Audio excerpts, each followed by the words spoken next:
आज इस्लाम को बढ़ाने में सबसे ज़्यादा योगदान मैं कहूँ तो डासना वाले यति नरसिंहालाल और उनके तमाम उस तरह के नकली जो संत हैं, ऐसे लोगों का हाथ है। लोगों के अंदर एक भावनाएं उन्होंने पैदा की है, जानने की उत्सुकता पैदा की। जिसको नहीं भी पता था वो भी कुरान की जो आयतें हैं उसे खोजने लगा, पढ़ने लगा। तो कहीं ना कहीं उनको समझ में आया कि ये लोग जो बोल रहे हैं वो खुला झूठ है। वास्तविकता में कुरान में ऐसी कोई चीज़ें नहीं है।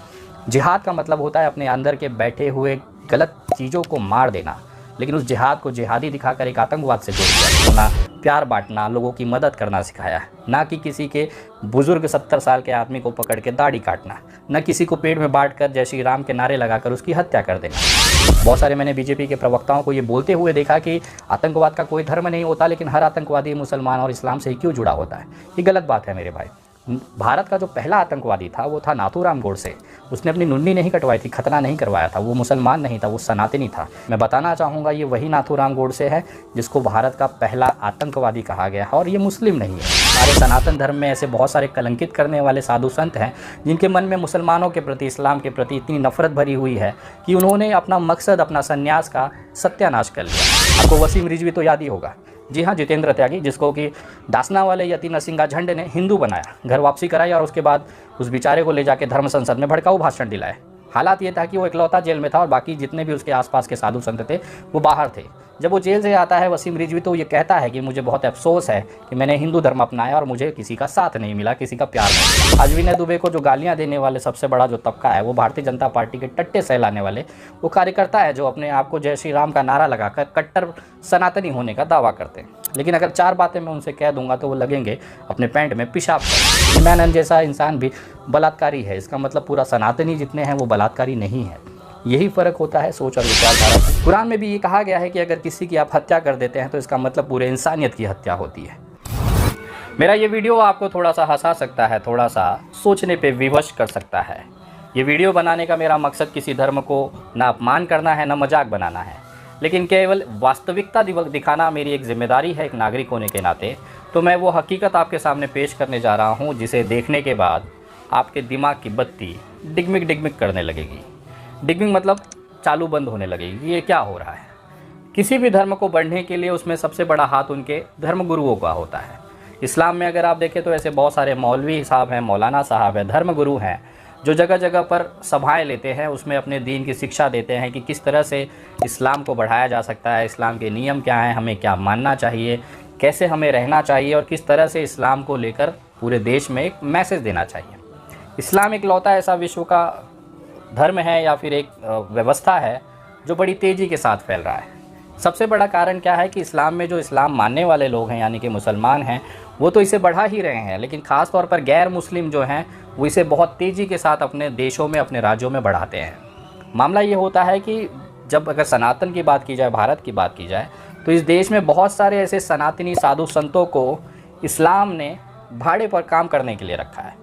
जी हाँ, मैं ये इसलिए कह रहा हूँ क्योंकि वो पहने तो भगवा वस्त्र हैं, माथे पे टीका चंदन लगाकर वो एक अपने आप को सन्यासी दिखाते हैं, साधु संत दिखाते हैं, लेकिन कहीं ना कहीं हर दिन प्रत्येक समय वो केवल इस्लाम और मुसलमानों का प्रचार करते हुए दिखते हैं। जब भी इस तरह की कोई सभा होती है, अगर आप ताज़ा मामला देखें तो 5 फरवरी 2023 को जंतर मंतर पर एक सनातनियों का धर्म संसद आयोजित किया गया। उस पूरे धर्म संसद की अगर आप वीडियो उठाएंगे तो हर वक्ता जो कि साधु के गणवेश में था, साधु संत वाला जैसा हुलिया बनाया था, कितने तो उसमें महामंडलेश्वर थे, उनका पूरा अगर स्पीच उठा के देखेंगे तो केवल इस्लाम और मुसलमान के आसपास फिरता हुआ नज़र आया। उन्होंने कहीं पर भी अपने भाषण में ये नहीं बताया कि हमारी भगवत गीता में ये शब्द का इस्तेमाल हुआ है या ये प्रकरण है जिसको हमें अपने आप को अंदर उतारना है और हमें गर्वान्वित महसूस करना है। उन्होंने ये नहीं कहा कि इस पर प्रभु श्री राम जो थे मर्यादा पुरुषोत्तम थे, किस वजह से थे, किस चीज़ों से थे, अगर हम उसको अपने जीवन में उतारते हैं तो हम भी एक बेहतरीन इंसान बन सकते हैं। क्योंकि प्रभु श्री राम का जो जीवन परिचय है वो बहुत ही मर्यादा पुरुषोत्तम वाला है। इसके उलट अगर आप इनकी सभाओं के भाषण देखेंगे तो उसमें ये बताया गया कि कैसे इस्लाम, कैसे सनातन और कैसे कुरान की आयतों में क्या क्या लिखा हुआ है। मुझे समझ में नहीं आता कि अगर भगवा साधु संत का गणवेश लेकर अगर आप कुरान की आयतों की बात करेंगे तो कहीं ना कहीं इसमें इस्लाम के प्रचार और प्रसार में ही मदद हो रही है। उन लोगों के अंदर भी जो सनातनी भाई हैं, हिंदू भाई हैं, उनको भी ये सोचने पर मजबूर होना पड़ेगा वो क्या करेंगे। जब आपकी बात सुनेंगे एक साधु संत के मुंह से ये चीज़ निकली है कि कुरान की ये आयतों में ऐसी ऐसी चीज़ें लिखी गई है, तो वो गूगल पे जाएगा, कुरान को हिंदी में ओपन करेगा, इंग्लिश में ओपन करेगा और उसे पढ़ने की कोशिश करेगा। जब वो पढ़ेगा तो उसको दिखाई देगा कि कुरान के आयतों का जो मतलब ये बता रहे हैं, इसका ठीक उल्टा है कुरान में आयतों का मतलब। कारण ये है कि ये अपने हिसाब से हिंदुओं को और सनातनियों को भड़काने के हिसाब से आयतों का मतलब निकाल देते हैं। उसी का अगर ठीक उल्टी तरीके से अगर आप सही में वास्तविकता की कुरान के आयतों का और उसका सही मतलब निकालेंगे तो आपको पता चलेगा कि कुरान जो है एक शांति फैलाने वाला, मानवता और इंसानियत को बनाए रखने वाला एक ऐसा ग्रंथ है, एक ऐसी किताब है जिसका एक अच्छा जीवन परिचय उसमें बताया गया है। कुरान ही वो किताब है जिसमें ये बताई गई है कि मज़दूर की मज़दूरी उसके पसीना सूखने से पहले दे देना चाहिए। कुरान ही वो किताब है जिसमें ये कहा गया है कि अगर आपका पड़ोसी, चाहे वो किसी भी धर्म का है, समुदाय का हो, चाहे वो हिंदू ही क्यों ना हो, सनातनी ही क्यों ना हो, अगर उसका पेट भूखा है, अगर उसके घर में भोजन नहीं पड़ा है और आप भोजन करने जा रहे हैं, आपका जो निवाला आप खा रहे हैं वो हराम है। बहुत सारी ऐसी चीज़ें कुरान के अंतर्गत दी गई है, लेकिन उसी का एक गलत मतलब निकाल कर, तोड़ मरोड़ कर हमारे सनातनी जो साधु संत हैं इसे सभाओं में पेश करते हैं। मैं आपसे कहना चाहता हूं कि आप सनातनी साधु संत हैं, आपने भगवा चोला पहना हुआ है, बहुत सारा रुद्राक्ष पहन के, चुंडी उंडी लगा के एकदम बढ़िया से तैयार होके पूरे गेटअप में जब आप माइक पे आते हैं तो कृपया करके सनातन धर्म के प्रचार प्रसार की बात करें। आप मुसलमानों को काट कर इस देश में जो एक तबका है उसे ये प्रभावित करते हैं कि ऐसी क्या बात है, हमारे साधु संत मुसलमानों से क्यों परेशान हैं। और जब वास्तविकता वो देखते हैं, ज़मीनी स्तर पर जब भाईचारा देखते हैं, तो उन्हें ये लगता है कि ये जो साधु संत कोई साधु संत नहीं है, एक नकली गणवेश में बैठा हुआ भारतीय जनता पार्टी का टट्टा है, जो केवल अपने मुंह से एक विचारधारा के साथ निकलते हुए मुंह से गंध फैला रहा है, जिसकी कोई वास्तविकता हकीकत नहीं है। शायद यही कारण है कि भारतीय जनता पार्टी खुद ऐसे लोगों को अपनी पार्टी में नहीं रखना चाहती। अगर उसका लाइव उदाहरण आप देखें पिछले 1 सालों के अंदर तो आपको दिखाई देगा नुपुर शर्मा का केस। नुपुर शर्मा भारतीय जनता पार्टी की प्रवक्ता थी, एक गलत बयान की वजह से 1 मिनट नहीं लगा भारतीय जनता पार्टी को उनके पिछवाड़े लात मार के उनको पार्टी से बाहर किया। आज नुपुर शर्मा डर डर के ज़िंदगी जी रही है और जिस पार्टी के लिए उन्होंने ये सारा चीज़ रचा था, पार्टी ने भी उनको थूक कर गटर के पानी में बहा दिया। दूसरा उदाहरण अगर आप देखना चाहें तो तेलंगाना का टी राजा को देख लीजिए। उन्होंने भी बहुत बढ़ चढ़ कर बहुत सारी बकचोदी समाज में और सोशल मीडिया पे फैलाई, लेकिन क्या हुआ, भारतीय जनता पार्टी ने ऐसे कुत्ते के पीछे लात मारकर उनको भी गटर में फेंक दिया। भारतीय जनता पार्टी वो पार्टी है जो केवल आपके इस्तेमाल होने तक आपको इस्तेमाल करती है। नींबू निचोड़ गया, पानी खत्म हुआ तो उसे गटर में जाना ही है। यही हालत है भारतीय जनता पार्टी की एक विचारधारा की। बहुत सारे लोग ना इसको फॉलो करते हुए देश में तनाव पर और नफरत फैलाने का काम करते हैं। आपको वसीम रिजवी तो याद ही होगा, जी हाँ, जितेंद्र त्यागी, जिसको कि दासना वाले यति नरसिंगा झंडे ने हिंदू बनाया, घर वापसी कराई और उसके बाद उस बेचारे को ले जाके धर्म संसद में भड़काऊ भाषण दिलाए। हालात ये था कि वो इकलौता जेल में था और बाकी जितने भी उसके आसपास के साधु संत थे वो बाहर थे। जब वो जेल से आता है वसीम रिजवी तो ये कहता है कि मुझे बहुत अफसोस है कि मैंने हिंदू धर्म अपनाया और मुझे किसी का साथ नहीं मिला, किसी का प्यार नहीं मिला। मिलेगा भी कैसे जब हम अपने ही समाज के सनातनियों को सम्मान नहीं दे पाते। तो तू 2 टके का बढ़वा बाहर से आकर, इस्लाम से आकर हिंदू धर्म अपना कर तुझे सोचेगा कि तुझे सम्मान मिल जाएगा। आज विनय दुबे को जो गालियां देने वाले सबसे बड़ा जो तबका है वो भारतीय जनता पार्टी के टट्टे सहलाने वाले वो कार्यकर्ता है, जो अपने आप को जय श्री राम का नारा लगाकर कट्टर सनातनी होने का दावा करते हैं। लेकिन अगर 4 बातें मैं उनसे कह दूंगा तो वो लगेंगे अपने पैंट में पेशाब करने। कारण यह है कि मैं अपने सनातन के साथ चिपका हुआ हूँ। आज भी मेरे माथे पे तिलक चिंडी होती है, जनेऊधारी करता हूँ, रुद्राक्ष की माला मेरे हाथ में होती है, रक्षा सूत्र मेरे हमेशा साथ होता है। मैं भले किसी भी विचारधारा की लड़ाई लड़ूं, लेकिन मेरे अपने सनातन धर्म पे मुझे गर्व है। मुझे रामचरितमानस में ये दिखाया गया कि किस तरह से सबरी जैसे एक जाति विशेष की महिला को प्रभु श्री राम ने अपने दिल में जगह दी, उनकी माता का सम्मान दिया। आज वो देवी है।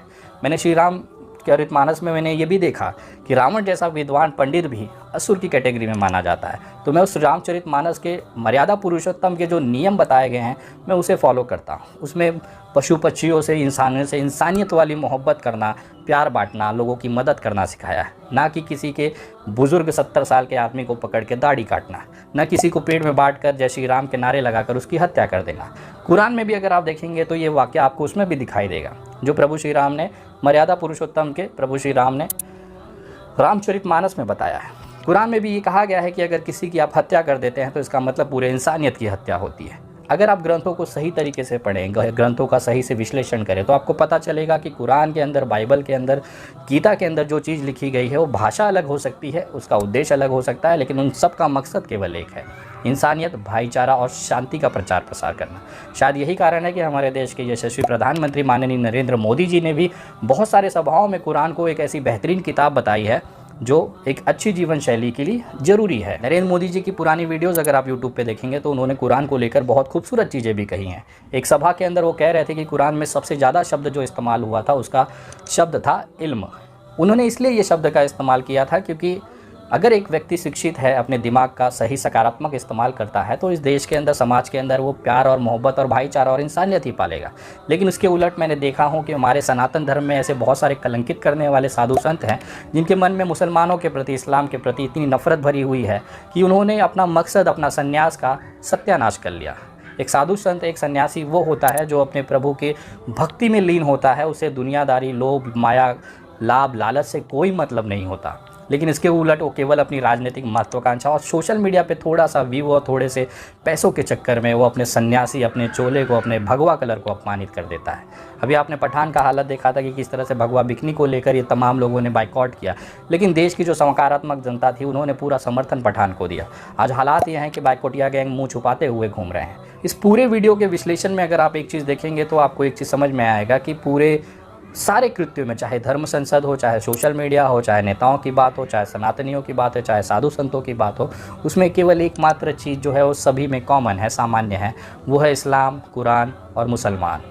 वो लगातार उसमें अपनी बात करते हैं और इस्लाम का प्रचार करते रहते हैं। यही कारण है कि आज इस्लाम जो है बड़ी तेज़ी के साथ पूरे विश्व में फैल रहा है।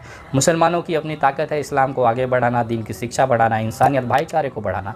उसी साथ में जो गैर मुस्लिम हैं, जैसे सनातनी भाई हो गए, बाहर कंट्रियों में अगर आप चले जाएंगे तो यहूदी हैं, ये तमाम जो लोग हैं ये पूरी तरीके से इस्लाम का प्रचार करने में लगे हैं। शायद यही कारण है कि फुटबॉल वर्ल्ड के और बड़े बड़े जो बॉलीवुड सेलिब्रिटीज़ हैं या हॉलीवुड सेलिब्रिटीज़ हैं, वो हर साल कोई ना कोई इस्लाम धर्म को कबूल कर लेता है।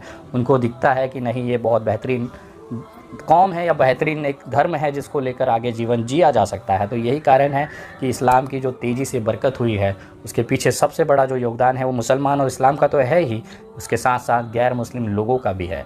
भारत में ये हालत आपको धर्म संसदों में देखने को मिल जाएगी। ये वो विश्लेषण है जिसको बहुत कम लोग वास्तविकता से जोड़ पाते हैं। हकीकत है ये, इसे आप मुंह नहीं मोड़ सकते। अगर आज इस्लाम को बढ़ाने में सबसे ज़्यादा योगदान मैं कहूँ तो डासना वाले यति नरसिंहालाल और उनके तमाम उस तरह के नकली जो संत हैं, ऐसे लोगों का हाथ है। लोगों के अंदर एक भावनाएं उन्होंने पैदा की, ये जानने की उत्सुकता पैदा की। जिनको नहीं भी पता था वो भी कुरान की जो आयतें हैं उसे खोजने लगा, पढ़ने लगा। तो कहीं ना कहीं उनको समझ में आया कि ये लोग जो बोल रहे हैं वो खुला झूठ है। वास्तविकता में कुरान में ऐसी कोई चीज़ें नहीं है। जिहाद का मतलब होता है अपने अंदर के बैठे हुए गलत चीज़ों को मार देना, लेकिन उस जिहाद को जिहादी दिखाकर एक आतंकवाद से जोड़ दिया गया। बहुत सारे मैंने बीजेपी के प्रवक्ताओं को ये बोलते हुए देखा कि आतंकवाद का कोई धर्म नहीं होता, लेकिन हर आतंकवादी मुसलमान और इस्लाम से ही क्यों जुड़ा होता है। ये गलत बात है मेरे भाई। भारत का जो पहला आतंकवादी था वो था नाथूराम गोडसे। उसने अपनी मुंडी नहीं कटवाई थी, खतना नहीं करवाया था। वो मुसलमान नहीं था, वो सनातनी था। वो सनातनी था जो जिसने देश के बापू महात्मा गांधी की हत्या की। हमारे भारत के ऊपर जो सबसे बड़ा कलंक आतंकवादी घटना का लगा है वो नाथूराम गोडसे के नाम है। मैं बताना चाहूँगा ये वही नाथूराम गोडसे है जिसको भारत का पहला आतंकवादी कहा गया है, और ये मुस्लिम नहीं है। तो ये जो विचारधारा है कि केवल मुसलमान ही आतंकवाद फैलाता है, ये बात गलत है। मालेगांव में भी जो बम ब्लास्ट हुआ था उसमें जो आरोपी पकड़े गए थे उसमें अधिकतर जो लोग थे वो सनातनी ही थे। तो ऐसा नहीं कहा जा सकता है कि इस तरह की घटनाएं केवल मुसलमान ही करता है। हमारे हर समाज में कोई ना कोई गंदगी के ऐसे लोग, विचारधारा के लोग होते हैं। इसका मतलब ये नहीं है कि उस पूरी कौम और पूरे धर्म को ही हम गलत करके कटघरे में खड़ा कर दें। बलात्कार अगर किसी ने किया है तो उस व्यक्ति ने किया है, ना कि उसके धर्म में। अगर एक व्यक्ति के किए हुए एक व्यक्ति के आतंकवादी हमले से अगर किसी को अगर आप पूरे धर्म को जोड़ देंगे तो चिन्मयानंद जैसा इंसान भी बलात्कारी है। इसका मतलब पूरा सनातनी जितने हैं वो बलात्कारी नहीं है। यही फ़र्क होता है सोच और विचारधारा की। मैं लगातार कोशिश करता हूँ कि जो इंसानियत और मानवता है उसे देश में फैलाया जाए। देश की एकता, अखंडता, भारत विविधता में एकता का देश है, लोकतांत्रिक पद्धति से चलने वाला देश है। यहाँ पे हर विचारधारा, हर धर्मों का उतना ही सम्मान है जितना मेरे धर्म का है। मेरा सनातन ये नहीं करता है कि दूसरे धर्मों को अपमान कराओ।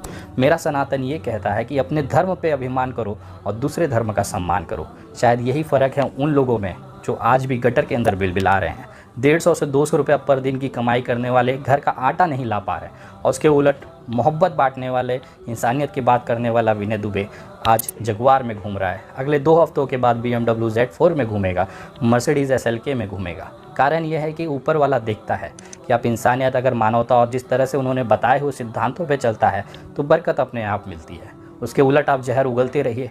वसीम रिजवी, यतीन नरसिंहानंद और तमाम उन जैसे लोग हैं जो इस देश में नफ़रत फैला रहे हैं, आज उनकी हालत देख लीजिए। उन्हें नींद भी लेने के लिए नींद की गोलियां खानी पड़ती है, और उसके उलट विनय दुबे एसी रूम में आराम से बिंदास पूरी नींद लेता है, अपनी बात बेबाकी के साथ रखता है और देश के अंदर मोहब्बत और भाईचारे का प्रचार प्रसार करता है। यही फ़र्क है नफ़रत और मोहब्बत में। ये वीडियो आपको कैसी लगी ज़रूर कमेंट करके बताएं। अच्छी लगी हो तो वीडियो शेयर करके देश के तमाम लोगों तक ये बात पहुंचाएं, ताकि देश की असली हकीकत उन तक पहुंच सके। अगली वीडियो बहुत जल्द, तब तक जय हिंद।